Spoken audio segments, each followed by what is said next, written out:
السلام عليكم، وياكم اليوم اخوكم احمد. واليوم راح نحكي على موضوع الديكور، ديكور الحوض. مثل ما تشوفون يعني ديكور الحوض ماكو قواعد معينة إله، بس مبدئيا كل واحد حسب اللي يفضله هو، ولكن يجب ان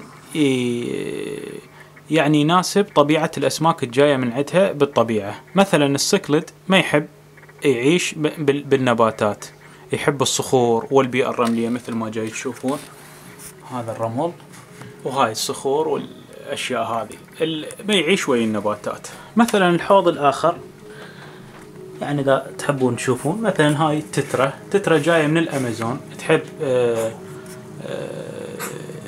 يعني وسط حامضي جو السبعة، وتحب النباتات مثل ما تشوفون.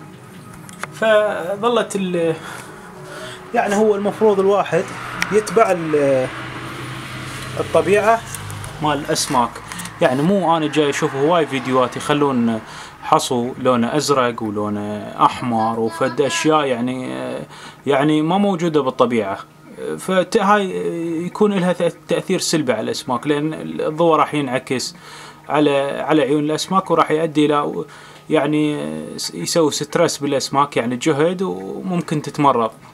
فلازم الواحد ينسخ البيئة الطبيعية اللي اجت من عندها الأسماك حسب نوعية السمكة. أتمنى أكون فدتكم، وشكرا للمشاهدة.